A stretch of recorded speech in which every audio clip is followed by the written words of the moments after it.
이 복음이란 말이 어떤 분에게는 조금 익숙하고 또 어떤 분들에게는 조금 생소한 말도 될 수 있을 것 같습니다.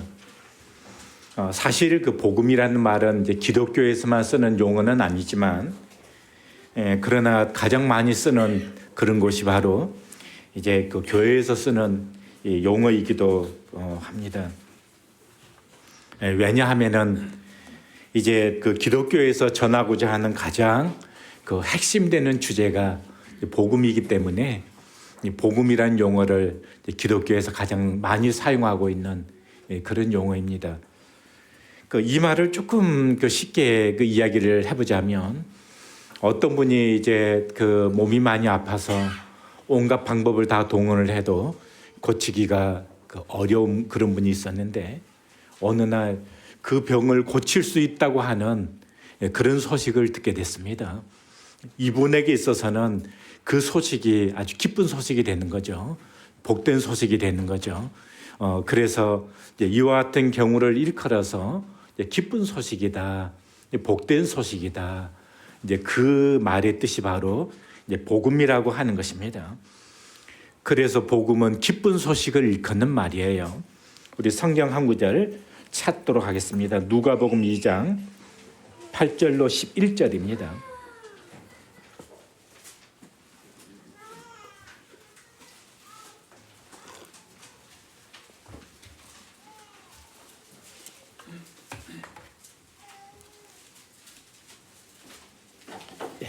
누가복음 2장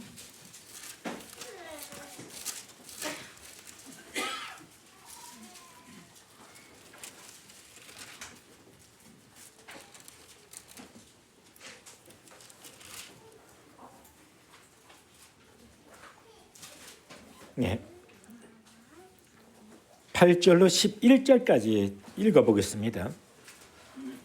그 지역의 목자들이 밤에 밖에서 자기 양떼를 지키더니 주의 사자가 곁에 서고 주의 영광이 그들을 두루 비추매 크게 무서워하는지라. 천사가 이르되 무서워하지 말라. 보라, 내가 온 백성에게 미칠 큰 기쁨의 좋은 소식을 너희에게 전하노라. 오늘 다윗의 동네에 너희를 위하여 구주가 나셨으니 곧 그리스도 주시니라. 여기 10절에 보시게 되면 10절 보시게 되면 온 백성에게 미칠 큰 기쁨의 좋은 소식, 이런 말이 나옵니다. 큰 기쁨의 좋은 소식, 이것이 복음이라고 하는 말입니다. 그런데 이 큰 기쁨의 좋은 소식이 어떤 소식이었냐 하면은요, 다윗의 동네에 너희를 위하여 구주가 나셨다는 것이죠. 그래서 곧 그리스도 주시다. 그분은 곧 그리스도 주시다. 다른 말로 표현하면 예수님이 이 땅에 태어나신 것, 예수님이 이 땅에 오신 것이 큰 기쁨의 좋은 소식이다, 이런 뜻입니다. 대체 예수님이 이 땅에 오신 것이 내게 무슨 그 큰 기쁨의 좋은 소식인가, 우리가 이렇게 생각할 수가 있잖아요. 결국 제가 이 의미를 말씀드리게 될 텐데, 혹 오늘 이 자리에 오신 분들 가운데서 제가 이제 이렇게 말씀드렸기 때문에 실망하실 분들도 계실지 모르겠어요. 무슨 좀 특별하고 지금까지 들어보지 못한 아주 좀 놀라운 그런 말씀을 기대하고 오셨을지 모르겠는데, 아마 첫 소두부터 그동안에 많이 들었던, 내가 익숙하게 알고 있는 그 예수님에 대한 그 얘기인가 보다, 이렇게 생각하게 될 때 아마 기대치가 무너질지 모르겠습니다. 그렇지만은 정말 어떤 분에게는 이 예수 그리스도에 대한 소식이 큰 복음의 기쁜 소식이 될 수가 있습니다. 저도 이 자리에 오신 처음 오신 분들의 그 마음을 저도 이해를 합니다. 왜냐하면 저도 동일한 그런 과정이 있었고요. 또 여러분들처럼 동일하게 이제 저더러 구도자다 이렇게 불러주지는 않았지만 이제 저도 믿음을 갖기 전에 이제 여러분들처럼 그런 마음으로 교회에 그 발을 내디뎠던 그런 경험이 있기 때문에 여러분들의 마음을 제가 충분히 이해를 합니다. 아무튼 이렇게 와주셔서 감사하고요. 여러분들에게 초청하게 된 것은 묵동교회를 위해서, 물론 여러분들이 와주시면 또 묵동교회는 조금 더 활기차고 또 새로운 분이 오심으로 인해서 또 기쁨이 되고 이제 감사가 되는 것은 사실이에요. 그러나 이런 집회를 갖는 것은요, 이제 묵동교회의 어떤 부흥 목적 이런 목적으로 이런 집회를 갖는 것은 아니고요. 이제 이 자리에 오신 분들이 그냥 간접적으로 들어서 알고 있었던 이제 그 예수님에 대한 이야기, 그리고 또 내가 생각했던 기독교, 이제 그런 것 말고요. 정말 2000년 전에 이 땅에 오신 그 예수님이 계셨고 그분이 살아왔던 삶이 있고 그분이 사람들에게 말했던 그 말씀이 있고 그리고 역사 가운데 그분을 구세주로 믿는 분들의 그 삶의 역사가 있잖아요. 그런데 이제 우리는 이제 지식적으로 그분에 대해서 듣기도 했었고요.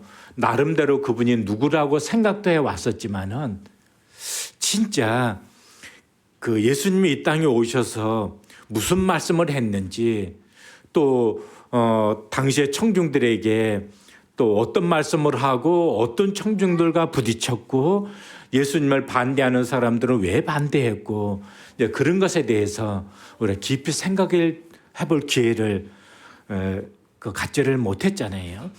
그래서 이제 이런 기회들을 통해서 정말 생각해 볼 수 있는 그런 이제 기회가 되었으면 좋겠습니다. 사실은요, 여러분을 초청한 분들은 마음의 기도 가운데 여러분들을 초청을 했을 거예요. 진짜 예수님에 대해서 믿지 않는 분들이라고 한다면요, 다른 분들에게 조금 더 강하게 믿음에 대해서 초청하지 않을 수도 있어요. 그러나 정말 예수 그리스도를 믿는 사람이라면은 이제 아직 믿지 아니하는 그 주변의 분들에게 이야기하지 않을 수가 없습니다. 그럴 수밖에 없는 것이요.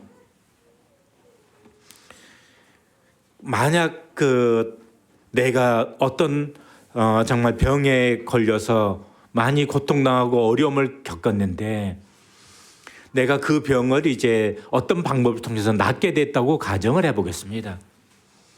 근데 동일하게 지금 그 과정을 겪고 있는 내 주변에 누군가가 있어요. 특별히 내 가족일 수도 있고 지인일 수도 있고 사랑하는 대상일 수도 있습니다. 그렇다면은 내가 이미 그 과정을 통해서 고침을 받았는데 지금 동일하게 그 과정을 겪고 있는 내 주변에 누군가가 있다면 과연 침묵할 수 있을까요? 아마 침묵하기가 어려울 거예요. 이것은 상대가 받아들이고 받아들이지 않고는 내가 어떻게 할 수 있는 일은 아니잖아요.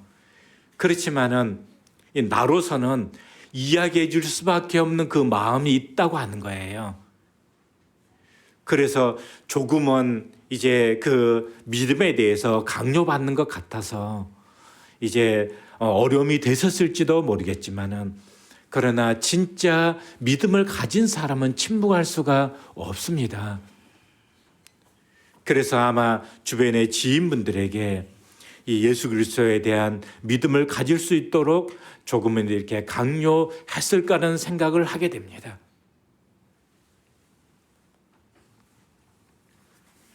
그 마음을 이해해 주셨으면 좋을 것 같습니다. 이제 오늘 본문의 말씀을 함께 찾도록 하겠습니다. 누가복음 16장 19절로 31절 말씀입니다.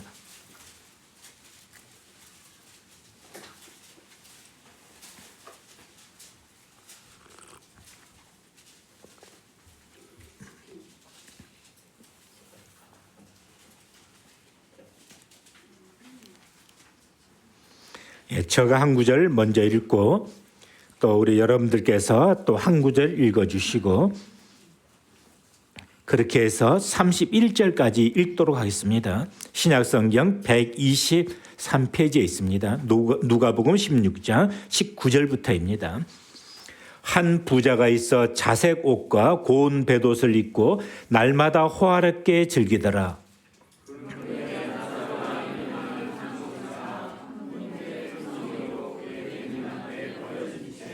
그 부자의 상에서 떨어지는 것으로 배불리려 하며 심지어 개들이 와서 그 헌대를 핥더라.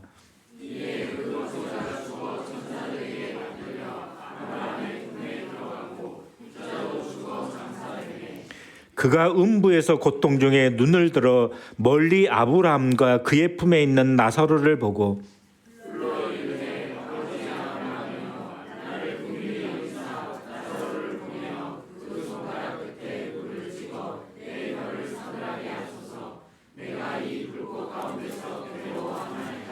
아브라함이 이르되 예 너는 살았을 때 좋은 것을 받았고 나사로는 고난을 받았으니 이것을 기억하라. 이제 그는 여기서 위로를 받고 너는 괴로움을 받느니라.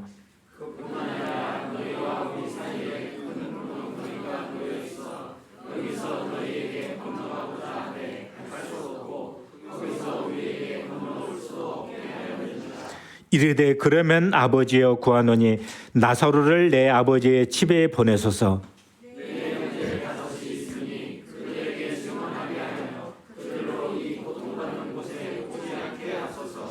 아브라함이 이르되 그들에게 모세와 선지자들이 있으니 그들에게 들을지니라.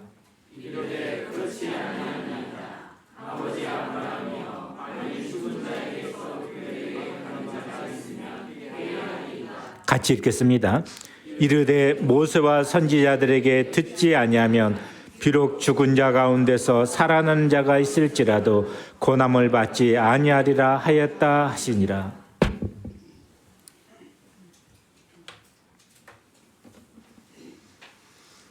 예, 함께 읽었기 때문에 본문의 내용이 어떤 내용인지는 아마 대략 감이 오실 것입니다.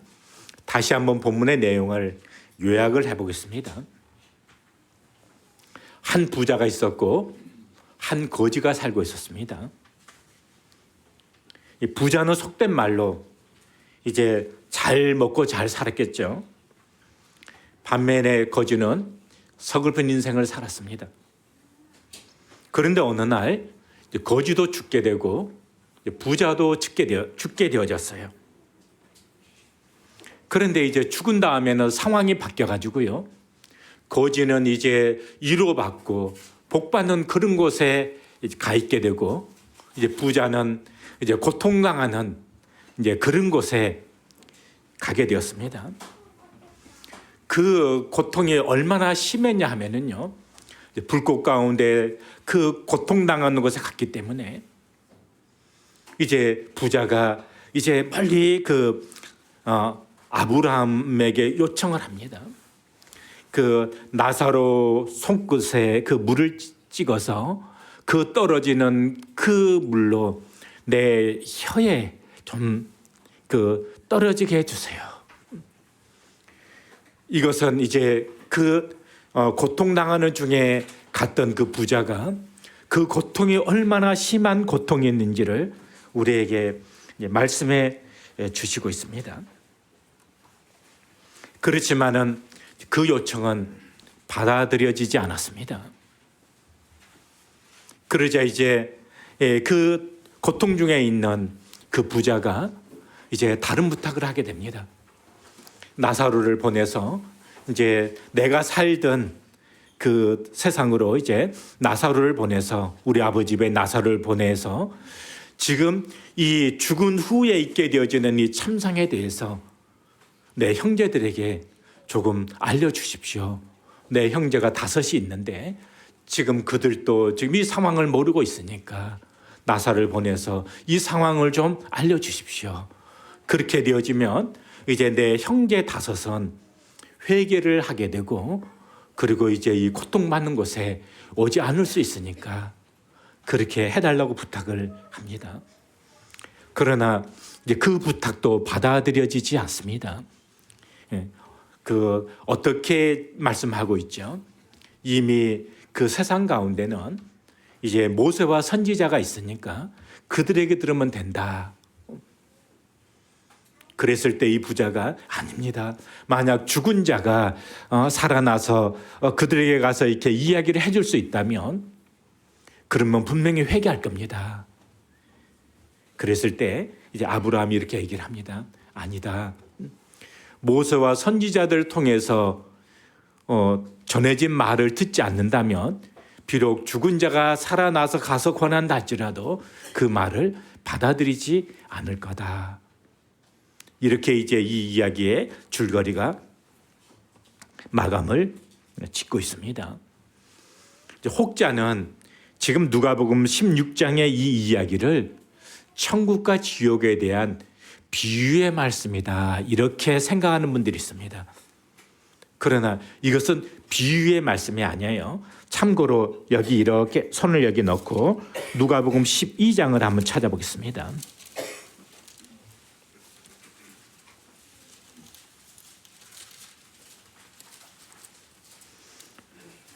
누가복음 12장 16절 이하를 몇 구절만 제가 보겠습니다.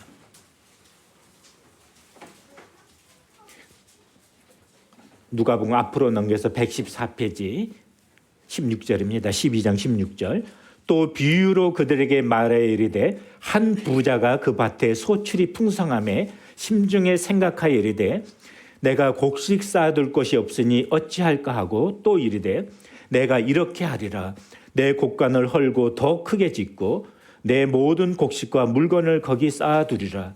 또 내가 내 영혼에게 이르되 영혼아 열에 쓸 물건을 많이 쌓아두었으니 평안히 쉬고 먹고 마시고 즐거워하자 하리라 하되 하나님은 이르시되 어리석은 자여 오늘 밤에 내 영혼을 도로 찾으리니 그러면 내 준비한 것이 누구의 것이 되겠느냐 하셨으니 자기를 위하여 재물을 쌓아두고 하나님께 대하여 부여하지 못한 자가 이와 같으니라. 자, 여기도 그 한 부자에 대한 이야기가 나옵니다. 근데 이 한 부자가 있었는데요.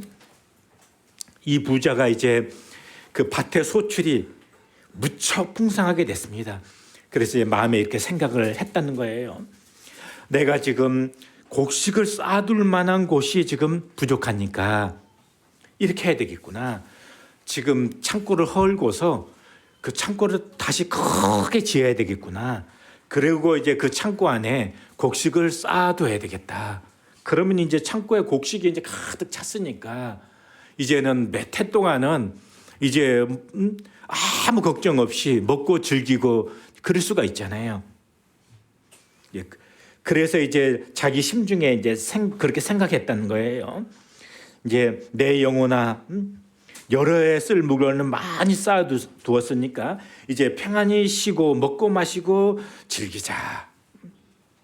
그런데 이제 하나님께서 이제 이렇게 말씀하신다는 거예요. 어리석은 자여 오늘 밤에 내 영혼을 도로 찾으리니 그러면 내가 지금 준비해 놓은 쌓아둔 그 모든 재물이 내한테 무엇이 유익하겠냐. 지금 이 이야기입니다. 이건 이제 우리 그 인생들에 대한 이야기예요. 사람들은 그 뭐 때문에 살아가죠? 대부분의 사람들이 그 마음에 생각하고 추구하는 것이 뭐죠? 이제 재물을 많이 모아서 이제 그것을 내가 일평생 동안 이제 걱정하지 않고 그렇게 쓸 만큼 좀 재물을 많이 모았으면 좋겠다. 이게 이제 보통 사람들이 살아가는 인생의 이제 목적입니다. 그래서 재물을 많이 모아서 이제 많이 저축해 두게 되면 이제 걱정하지 않고 여행도 다니고 먹고 싶은 것도 먹고 쓰고 싶은 만큼 쓰고 그리고 다른 사람 앞에 좀 속된 말로 이런 용어 잘 모르죠. 기마이도 부르고 기마이란 말 잘 모르시죠? 몰라도 됩니다. 이제 그렇게 살고 싶은 것이 대다수의 사람들이 추구하는 인생길입니다. 그런데 이제 하나님께서 그런 인생을 향해서 이렇게 얘기한다는 거예요. 어리석다. 만약 하나님께서 오늘 밤에 그 영혼을 취하게 된다면, 부르게 된다면 그것이 다 무슨 소용이 있냐. 저는 이런 사람 많이 봤습니다. 사실 지금 제가 알고 있는 분이 있는데, 저만 알고 있는 것이 아니라 여기 앞에 계신 분도 알고 있습니다. 그 시골에서 이제 젊었을 때 올라와서 정말 아무것도 가진 것 없이 올라와서 저 밑바닥부터 정말 고생해가지고 이제 땅을 사고 또 진짜 창고를 지어서 임대를 하고, 그렇게 해서 지금은요, 제가 그 재산이 얼마인지도 잘 모릅니다. 아무튼 제가 아는 것만 해도 100억 가까이는 제가 알고 있는데 그 이상 소유하고 있는 것은 제가 잘 모릅니다. 정말 이제 부자가 됐어요. 그리고 이제 죽을 때까지 그냥 써도 다 못 쓰고 죽을 만큼 그렇게 이제 재물을 모은 분이 있습니다.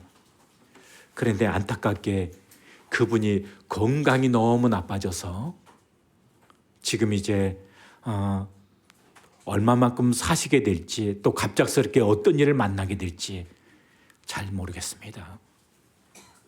그래서 이제 그분에게 복음을 전하고자 기도 가운데 있는데, 그래서 조심스럽게 이제 복음의 얘기를 이렇게 꺼내게 되면 그 돌아오는 응답이 있잖아요. 그것이 적극적인 응답이 돌아오게 되면 딱 이제 복음 전하기가 쉬울 텐데, 왠지 그 피드백이 그렇게 적극적이를 않아요. 이제 그냥 그 아주 관심 있는 반응을 나타내 보이지 않습니다. 그렇지만 어떻게 하든지 복음을 이제 전해야 되기 때문에 이제 기도 가운데 있는 분이 있습니다. 저는 이제 이 구절을 생각을 하게 되어지면 그분이 생각이 되어지는 거예요. 그런데 꼭 그분뿐이겠습니까? 우리 주변에 대부분의 사람들이 이런 인생을 살아오고 있잖아요. 그런데 12장 16절을 다시 한번 보겠습니다. 여기 누가복음 12장에 여기 한 부자가 나오죠. 근데 이것은요, 실제가 아니에요. 왜 실제가 아니라는 걸 알 수 있죠? 16절에 또 비유로 그들에게 말하여 이르되, 그러니까 이것은 실제로 있었던 일을 말하는 것이 아니고, 또 이런 유행의 일이 많이 있었겠지만 실제를 지금 가지고 얘기하는 것이 아니라 우리 인생에 대한 그것을 이야기하기 위해서 지금 비유를 들어서 이야기를 했다는 거예요. 그래서 지금 누가복음 12장에서는 비유를 들어서 우리 인생에 대한 것을 지금 말씀하신 것이고, 이제 뒤로 넘겨서 누가복음 16장으로 넘기겠습니다. 16장 19절입니다. 누가복음 16장 19절에 한 부자가 있었어요. 12장에서도 한 부자가 있었고 16장에서도 한 부자가 있었는데 12장에서 한 부자는 비유예요. 16장의 한 부자는 비유가 아닙니다. 이건 실제적인 일이에요. 실제적인 사실이에요. 사건이에요. 비유에서는요, 사람의 직접적인 이름이 잘 언급되지 않습니다. 왜냐하면 비유이기 때문에. 그러나 누가복음 16장에서는요, 부자에 대해서는 한 부자로 얘기를 했지만, 그러나 여기 그 거지에 대해서는 나사로다라고 그 실명을 거론하고 있습니다. 실명을 거론한 것은요, 이건 비유가 아니라 실제적인 인물이었다는 것을 말씀해 주는 거예요. 그러니까 누가복음 16장의 이 이야기는 천국과 지옥을 비유로 말씀하기 위해서 하신 말씀이 아니에요. 실제적으로 있었던 실제적인 사건을 지금 말씀하고 있는 거예요. 그러면은 이런 질문을 할 수가 있죠. 사실 세상 가운데 부자가 이름이 있겠어요? 거지가 이름이 있겠어요? 어떻게 생각해요? 부자가 이름이 있고 그 지역에서 부자 하면 누구 이렇게 딱 말하게 되고 이런 거잖아요. 그리고 여기 부자는요, 자색 옷을 입고 있어서 당시에 자색 옷을 입었던 것은요, 왕족들이나 아주 높은 귀족들이 입었던 옷이 자색 옷이에요. 그러니까 신분적으로도 대단히 높은 이제 그런 신분인 것을 알 수가 있어요. 그러니까 당연히 이름을 딱 얘기하려면 그냥 그 부자 하면 그냥 이름이 그냥 딱 알려지는 것이고, 여기 하찮은 거지야 무슨 이름이 있겠어요. 그런데 왜 부자는 이름이 없고 이 고지는 이름이 딱 등장이 될까요? 이 땅에서는요, 신분 높고 돈 많고 떵떵거리면서 살고 이런 사람이 알아주고 이름 있는 거예요. 근데 죽은 다음에는요, 그것 아무 소용이 없어요. 죽은 다음에도 알아주는 것 아니에요. 아무 소용이 없어요. 죽은 다음에는 어떤 사람이 존귀한 사람이죠. 이 땅에서 어떻게 살았느냐, 그건 아무 소용이 없어요. 다만 구원받고 복된 곳으로 가는 사람이 존귀한 사람이에요. 성경 찾지 않겠습니다. 요한계시록에 보게 되면은요, 두 가지 책이 나오는데 하나는 심판의 책이고요, 하나는 생명의 책이에요. 그래서 누구든지 생명책에 기록되지 못한 자는 다 불못에 던지우더라, 이렇게 되어져 있어요. 나중에 요한계시록 20장, 21장 이런 부분 읽어보세요. 그렇게 되어져 있습니다.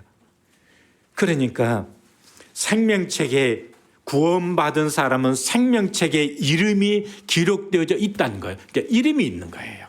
어디예요? 생명책에.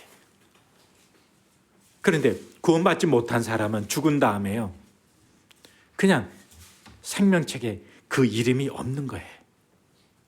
지상에서는 어떻게 살았느니 그것 중요하지 않습니다.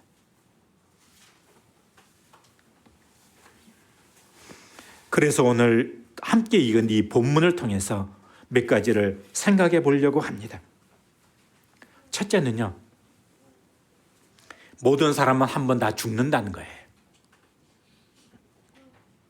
그 예로부터 그 권력이 있고 또 재물이 있고 그러면은요,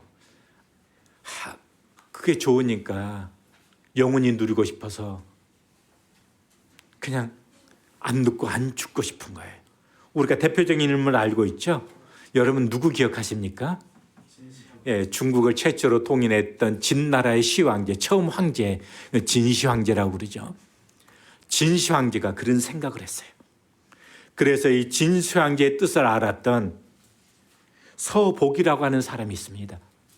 그래서 이 서복이라고 하는 사람이 이제 불로초를 구하기 위해서 제주도까지 왔어요. 그래서 그 정방폭포 부근에다가 이 서복이 다녀갔다라고 그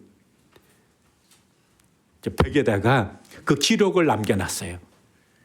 그래서 이 서복이라고 하는 사람이 제주도에 와서 다녀갔다. 그래서 서쪽으로 다시 돌아간 거죠, 중국으로. 그래서 그 지명이 어떤 지명인지 아시죠? 서귀포라고 하는 지명이에요. 진짜입니다. 그래서 서귀포라고 하는 그 지명의 이름이 서복이 다녀갔다고 하는 거예요. 그런데 진시 황제도 결국 죽었잖아요. 참 이런 면에 있어서 죽음 앞에서는 참 공평한 것 같습니다. 부자도 죽고 거지도 죽고. 우리 누가복음 12장을 읽어봤었잖아요.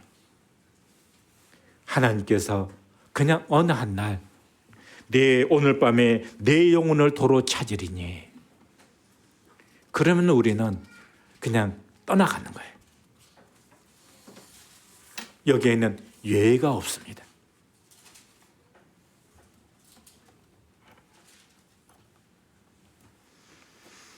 두 번째로는요,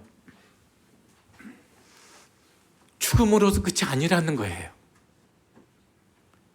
죽음 후에는 심판이 있다는 것입니다. 누가복음 16장 우리가 읽어봤던 본문에서 그것을 말씀해 주는 거예요. 우리 여기 누가복음 다시 손을 놓고 히브리서 9장 27절을 함께 찾아보겠습니다.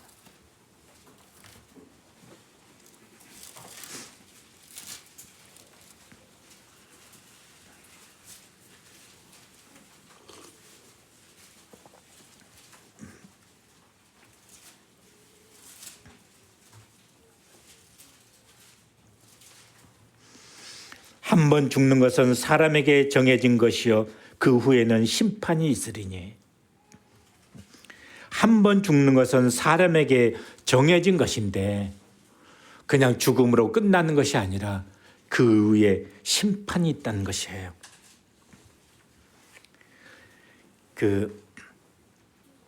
교회에 나오시는 분들이 싫어하는 그런 설교가 있어요. 어떤 설교 싫어하냐면요, 헌금 설교하면은 싫어한답니다. 근데 그 설교보다 더 싫어하는 설교가 있다고 해요. 무슨 설교일 것 같습니까? 지옥 얘기하면은 더 싫어한다는 거예요. 근데 목사님들이, 죄송합니다, 저 얼굴에 침 뱉는 것 같아서요, 목사님들이 교회 부흥시키고 또 예배당 빛가번쩍하게 지으려면은 뭐가 필요하겠습니까? 돈이 필요하겠죠. 그래서 목사님들이 돈 설교는 많이 합니다. 저 교회 나와서 헌금 바치면 잘못됐다 이거 말씀드리는 건 아니에요. 그냥 헌금 부정적으로 말씀드리려고 한 얘기는 아닙니다. 아무튼 그런데 정말 그 좀 지탄 받으리란 만큼 그런 것에 대해서는 저도 참 동의하지 않은 그런 면들도 있습니다. 아무튼 그 말씀 드리려고 하는 것은 아니고요. 그런데 헌금 설교를 그렇게 한다면 헌금 설교보다 더 많이 해야 되는 설교가 뭐겠습니까? 지옥에 대한 설교예요. 그런데 지옥에 대한 설교를 안 해요. 왜 안 할 것 같습니까? 나오시는 분들이 싫어하니까. 지옥에 대한 설교하면 이제 그 다음 주에 안 나온다는 거예요. 그래서 부흥하려면은 돈이 있어야 되니까 돈 설교는 하는데, 그 다음에 지옥 설교하면은 그나마 나오는 분들도 안 나오니까 지옥 설교는 안 한다는 거예요. 외람되지만 저는 지옥 설교를 해야만 하겠습니다. 왜냐하면요, 묵동교회 부흥의 목적으로 이 시간 갖는 것이 아니기 때문에 그래요.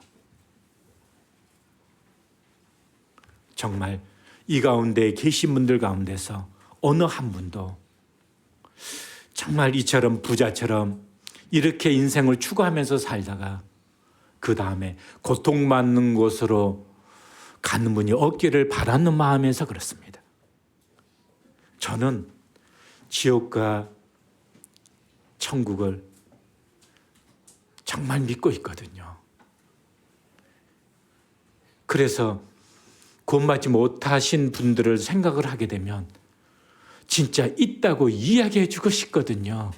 묵동교회 숫자 채우고 싶은 거, 숫자 많이 차면 저도 좋아요. 그런데 숫자 많이 채워가지고 몽땅 제가 끌고 지옥 가면은 제가 뭐하러 탄에서 서야 될 목적이 없는 거잖아요.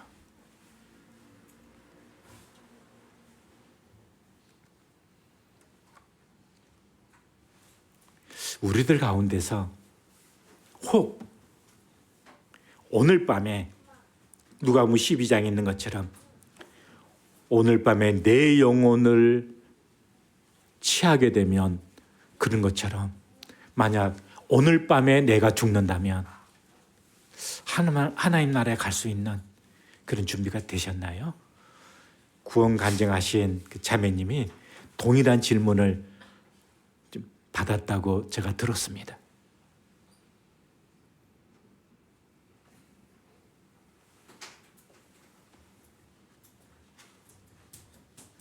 여기 그 준비를 하지 못하고 그냥 세상을 살다가 어느 한 날 이제 죽음을 맞이하게 되는 이 부자가 그 고통스러운 곳에서 지금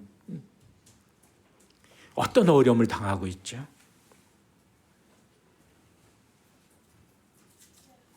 얼마나 고통스러웠으면 그냥 손가락에 물을 한 방울 찍어서 내 혀에 닿게 해달라고 그렇게 간청하고 있겠습니까? 그런데 지옥에 대한 것은요, 다른 것을 또 말씀해 주고 있어요. 한 번 죽은 다음에 한 번 천국과 지옥이 정해지게 되면 그 다음에는 상황을 바꿀 수가 없다는 거예요. 만약 100년 후에 상황을 바꿀 수 있다면 그래도 100년이라고 하는 이 희망을 가지고 살아갈 수 있잖아요. 근데 죽은 다음에는 상황을 바꿀 수가 없다는 거예요. 제가 조금은 이런 표현이 좋은 것은 아니지만 그래도 답답해서 제가 이런 표현을 쓰는 경우가 있어요. 진짜 지옥에 안 가는 방법이 있습니다. 예수님 믿지 않고서도요. 알려드릴까요? 안 죽으면 됩니다. 안 죽으면 지옥에 안 가요. 근데 안 죽을 자신 있으면은 모르겠는데 안 죽을 자신 없다면은 죽음 이후에 그 생에 대해서 생각해 볼 만한 가치가 있다고 하는 거예요. 서울역에서 청년 때 서울역에서 새벽에 전도를 하게 되면 거기 여호와 증인이라고 하는 그 이단에서 나오는 그런 사람들이 막 전도를 하고 있었어요. 그분들하고 많이 부딪혀서 많이 변론을 했습니다. 그분들은 지옥이 없다는 거예요. 그래서 이제 답답하다 보니까 그분들하고 변론 가운데 제가 이렇게 이야기를 했어요. 그래, 당신은 지옥이 없다고 하고 나는 지옥이 있다고 하는데 그럼 이렇게 생각해 보자. 만약 당신의 말대로 지옥이 없다면 나는 아무 걱정이 없다. 내가 여호와 증인 안 돼도 당신 말 안 들어도 지옥이 없으니까 난 죽으면 그걸로 그냥 땡 끝이니까 난 그거 그냥 땡 끝나고 그냥 말겠다. 그런데 당신은 만약에 지옥이 있다면 당신은 지옥이 없다고 믿는 그것 때문에 영원히 거기에서 괴로움과 고통을 당하게 될 것이다. 그렇게 이야기를 해줬습니다. 정말 이 문제는 깊이 생각하고 찾아볼 만한 그런 문제입니다. 죽은 다음에는요, 그 상황을 바꿀 수 없기 때문에 그렇습니다.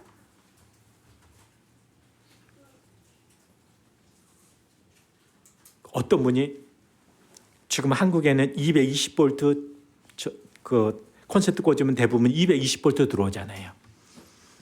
110V 가전기구를 가지고서 여기 지금 220V 들어오나 110V 들어오나 잘 모르겠다. 어떻게 하면 알 수 있을까요? 꽂아보면 알죠.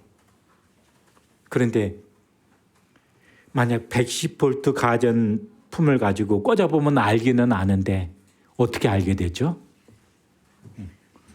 다 망가졌구나. 이게 220V 맞네. 그렇게 알게 되는 것은 어리석은 거예요.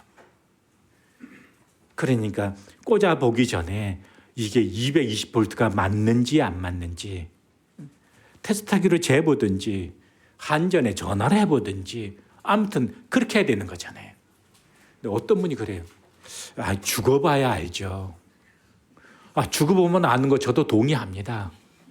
죽어보면 다 알게 돼 있어요. 그런데 어떻게 알게 되는 거예요? 여기 부자가 고통받는 곳에 가서 알게 되는 거잖아요. 그러면 안 되기 때문에 그래서 죽기 전에 미리 알아봐야 되는 거예요.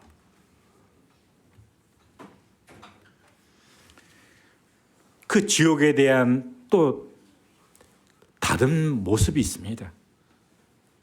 그것은요, 어떤 사람이 죽어서 지옥에를 갔는데 살아있는 사람이 그 사람을 위해서 기도를 많이 해준다거나 그 사람을 위해서 또 봉사를 한다거나 또 적선을 헌금을 많이 한다거나 그러면 죽어있는 사람이 정상이 참작되어져서 천국으로 옮겨진다고 하는 그런 흔적은 성경에 어디에서도 찾아볼 수 없습니다. 그럴 것 같으면 부자가 지옥에 간 이 음부에 떨어진 부자가 아브라함에게 이렇게 얘기를 했을 거예요. 나사로를 우리 아버지의 집에 보내셔서 지옥에 있는 이 음부에서 고통받고 있는 나를 위해서 좀 기도할 수 있도록 해주세요. 그리고 그 돈 좀 예배당에 좀 갖다 바쳐서 제발 내 고통을 좀 덜 수 있도록 해주세요. 이렇게 요청하지 않았겠어요? 그러나 그렇게 요청하지 않았습니다. 왜냐하면 그것이 소용이 없다는 것을 알기 때문에. 그래서 혹여나 죽은 다음에 누군가의 어떤 공로를 통해서 내 위치가 달라질 수 있을 거라고 하는 기대는 갖지 말아야 됩니다. 혹 그렇게 가르치고 있는 어떤 것이 있다면 그건 성경에서 가르치고 있는 바가 아닙니다.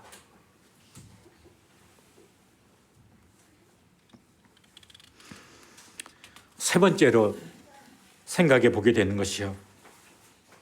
그러면 왜 거지는 복 받는 곳에 갔고 부자는 고통당하는 곳에 갔을까요? 16장 25절을 보시겠습니다.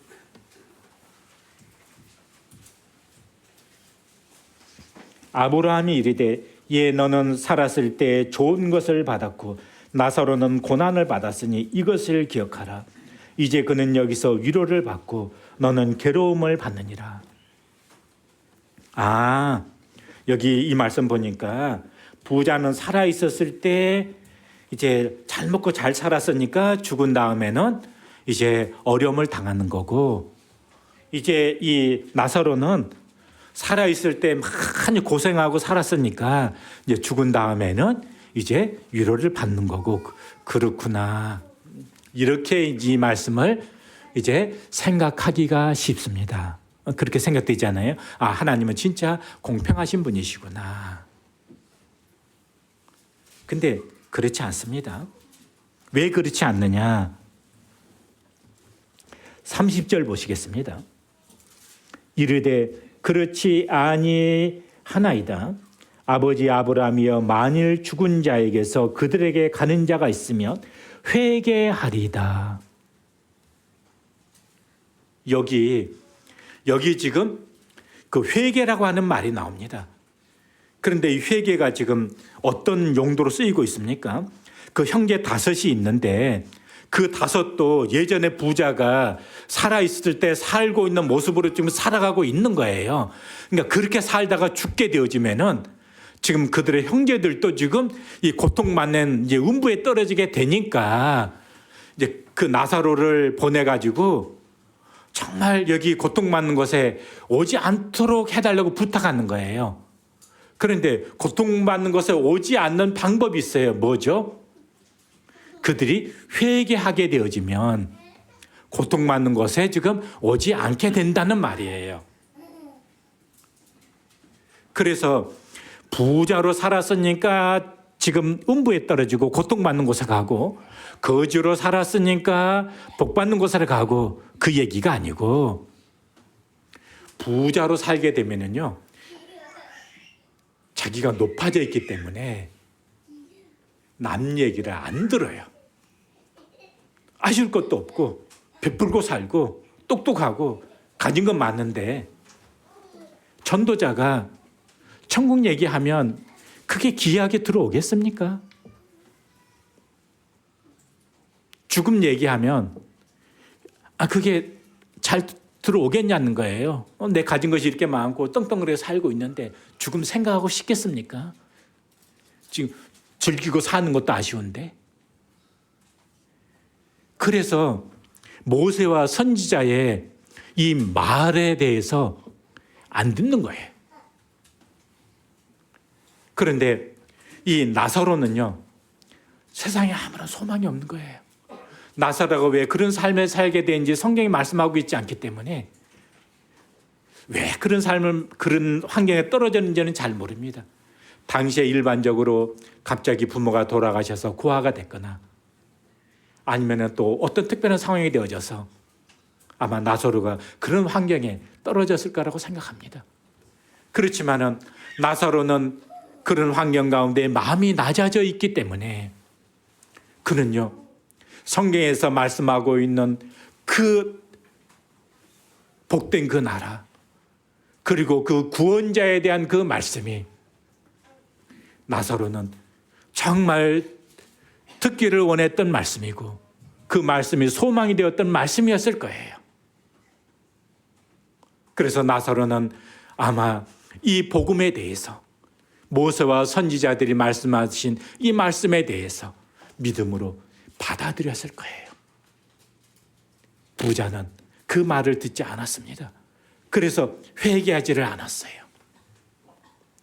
오늘날도 어떤 사람이 고통받는 음부에 갔느냐? 회개하지 않은 사람. 어떤 사람이 회개하기가 어려웠느냐? 마음이 높아져 있는 사람, 마음이 부유해지는 사람. 이 사람은 자기 논리가 있고 자기 지식이 있고 또 누구한테 아쉬움 서지 않고 세상 살아가니까 누군가가 어떤 얘기하면은 요즘 다 똑똑하잖아요. 안 듣습니다. 이런 사람은 회개할 기회를 놓치는 거예요. 그래서 아브라함이 그 이야기를 하는 거예요. 모세와 선지자가 있으니 그들에게 들을지니라. 29절. 모세와 선지자가 말한 것이 뭘 말하는 것일까요? 이것은 성경을 말하는 것이에요. 우리가 구약 성경 보게 되면요, 모세가 말한 5권의 성경이 있습니다. 창세기, 출애굽기, 레위기, 민수기, 신명기. 이걸 모세오경이라고 그래요.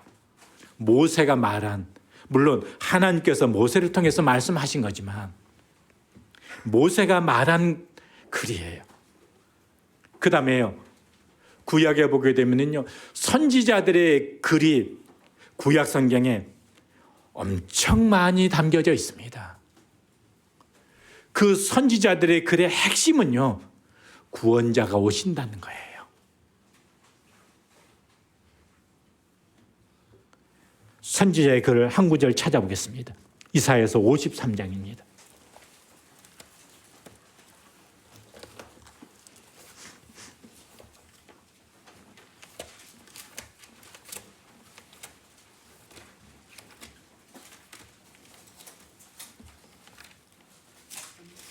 이사야서 53장입니다.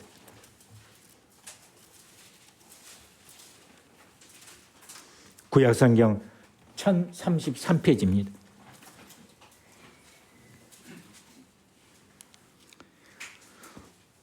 자, 1절부터 6절까지 우리 같이 읽어보겠습니다. 시작. 우리가 전한 것을 누가 믿었느냐? 여호와의 팔이 누구에게 나타났느냐? 그는 주 앞에서 자라나기를 연한 순 같고 마른 땅에서 나온 뿌리 같아서 고운 모양도 없고 풍채도 없은즉 우리가 보기에 흘모할 만한 것이 없도다.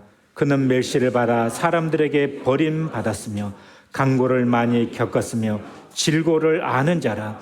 마치 사람들이 그에게서 얼굴을 가리는 것 같이 멸시를 당하였고 우리도 그를 기이 여기지 아니하였도다. 그는 실로 우리의 질고를 지고 우리의 슬픔을 당하였거늘 우리는 생각하기를 그는 징벌을 받아 하나님께 맞으며 고난을 당한다 하였노라. 그가 찔림은 우리 허물 때문이요 그가 상함은 우리의 죄악 때문이라. 그가 징계를 받음으로 우리는 평화를 누리고 그가 채찍에 맞음으로 우리는 나음을 받았도다. 우리는 다 양 같아서 그릇 행하여 각기 제 길로 갔거늘 여호와께서는 우리 모두의 죄악을 그에게 담당시키셨도다. 이게 지금 이사야 선지자가 지금 말씀하고 있는 지금 그 말씀입니다. 여기서 이사야 선지자가 지금 이 말씀을 하고 있는데 여기서 제가 질문을 하나 드리겠습니다. 여기 이사야서 53장에서 말씀하고 있는 그가 누구일까요? 그가 누구죠? 한 구절 더 보겠습니다. 53장 7절. 그가 곤욕을 당하여 괴로울 때에도 그의 입을 열지 아니하였으며 마치 도수장으로 끌려가는 어린 양과 털강자 앞에 잠잠한 양같이 그 입을 열지 아니하였도다. 자, 8절까지 여러분 읽으시면 좋습니다. 여기 그냥 닫고서요. 사도행전 8장을 같이 찾아보겠습니다.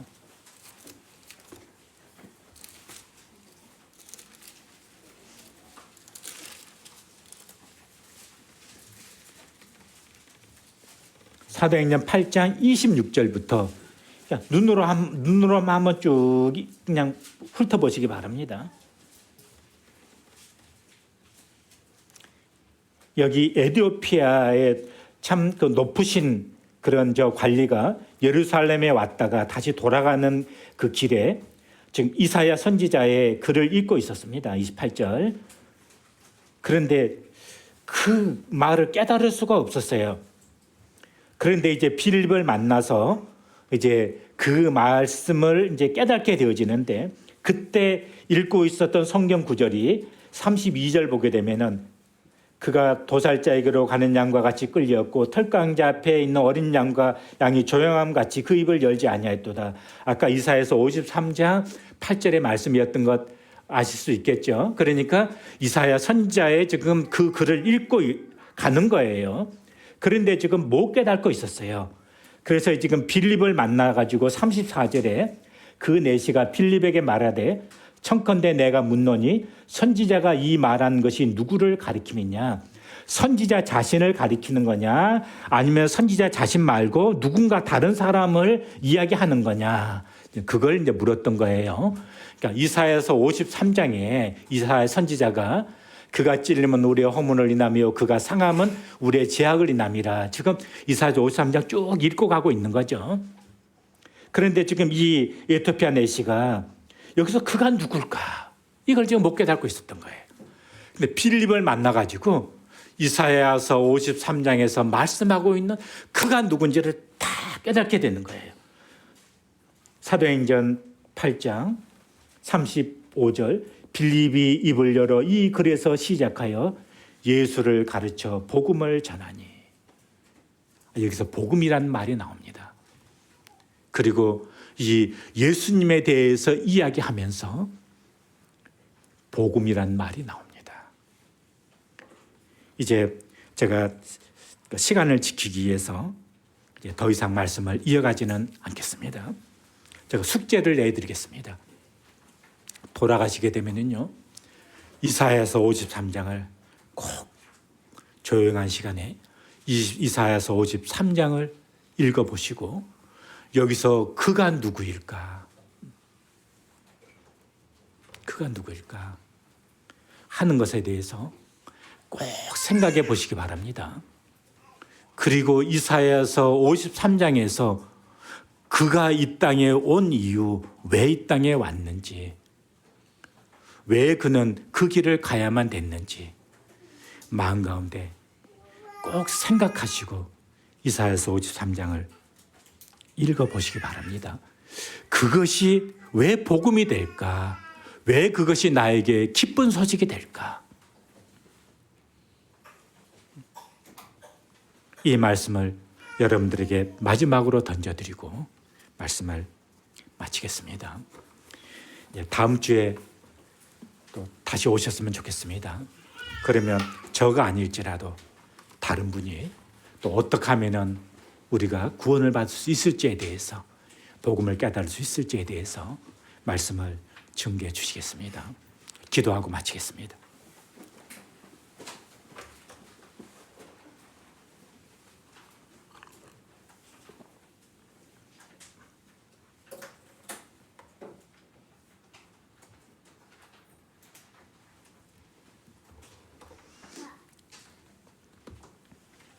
우리 모두는 한 번은 죽게 되어져 있습니다. 그러나 죽음 이후에 고통받는 것과 축복받는 것이 있습니다. 이것은 죽음 이후에는 기회가 없습니다. 우리가 살아있을 때 이 문제에 대해서 생각을 하고 해결해야 되는 문제입니다. 오늘 이 시간에 이렇게 기도했으면 좋겠습니다. 하나님, 정말 저도 구원에 대해서 깨닫게 해주셔서 하나님을 알게 하시고 구원자 예수 그리스도를 마음으로 만날 수 있도록 도와주세요. 그래서 저도 구원받을 수 있도록 인도해 주세요. 이렇게 기도하시면 좋겠습니다. 한 30초 정도 각자 기도하고 그대로 마치겠습니다.